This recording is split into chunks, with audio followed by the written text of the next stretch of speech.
ശാരീരികാരോഗ്യം എങ്ങനെ കാത്തു സൂക്ഷിക്കണമെന്ന് നിങ്ങൾക്കറിയാം. പല്ല് തേക്കണം, കുളിക്കണം, നല്ല വസ്ത്രം ധരിക്കണം, രോഗങ്ങളൊന്നും വരാതെ സൂക്ഷിക്കണം.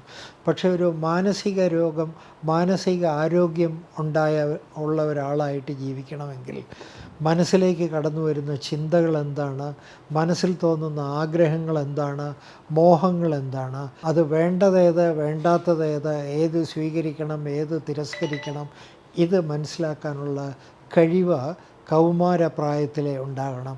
അതാണ് മാനസിക ആരോഗ്യത്തിൻ്റെ ഏറ്റവും പ്രധാനമായിട്ടുള്ള ഘടകം. എല്ലാ മനുഷ്യർക്കും സന്തോഷവും സംതൃപ്തിയും എല്ലാ സുഖസൗകര്യങ്ങളും വേണമെന്നുള്ള ആഗ്രഹങ്ങളുണ്ടാകും.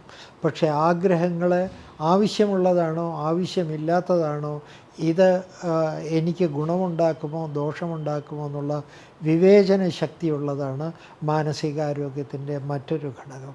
അപ്പോൾ മാനസിക ആരോഗ്യമുള്ള കുട്ടികൾ ഒരിക്കലും ഡ്രഗിലേക്ക് തിരിയില്ല. അതല്ലെങ്കിൽ പിൽക്കാലത്ത് അവർ വളർന്നു വരുമ്പോൾ അവരുടെ മാനസിക രോഗം ഗുരുതരമാകുമ്പോൾ ചെറുപ്പത്തിലുണ്ടായിട്ടുള്ള എന്തോ സംഭവങ്ങൾ മൂലമാണോ എന്നൊരുപാട് ആളുകൾക്ക് തെറ്റിദ്ധാരണയുണ്ടാകും.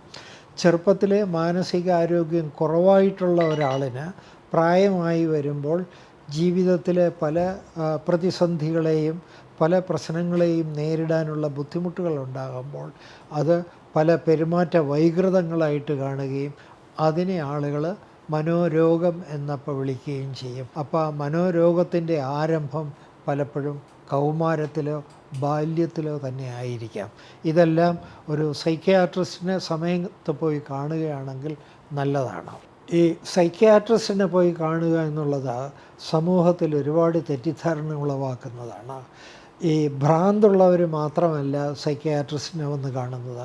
സൈക്യാട്രി അഥവാ മനോരോഗ വിദഗ്ധൻ എന്ന് പറയുന്നയാൾ തലച്ചോറിലുള്ള രാസവസ്തുക്കൾ, ഹോർമോൺസ്, ഇതിനെയെല്ലാം ആശ്രയിച്ചിട്ടുള്ള പെരുമാറ്റ വൈകല്യങ്ങളെ കണ്ടെത്താനും ചിന്താവൈകല്യങ്ങളെ കണ്ടെത്താനും അതിനുള്ള ചികിത്സകൾ ചെയ്യുന്നയാളാണ് മനോരോഗ വിദഗ്ധൻ.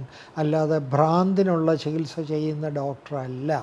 അപ്പോൾ നിങ്ങളുടെ ഒരു മാനസിക ആരോഗ്യം സംരക്ഷിക്കണമെങ്കിൽ, മാനസിക ആരോഗ്യമുള്ളവരായി വളർച്ച ആരംഭിക്കണമെങ്കിൽ നിങ്ങളുടെ കൗമാരത്തിലും യൗവനാരംഭത്തിലുമൊക്കെ നിങ്ങളുടെ ശാരീരികാരോഗ്യം പോലെ തന്നെ നിങ്ങളുടെ മെൻ്റൽ ഹെൽത്ത് എത്രത്തോളം ഉണ്ടെന്ന് മനസ്സിലാക്കാനായിട്ട് ഒരു സൈക്യാട്രിസ്റ്റിനെ പോയി കാണുന്നത് എപ്പോഴും നല്ലതായിരിക്കും.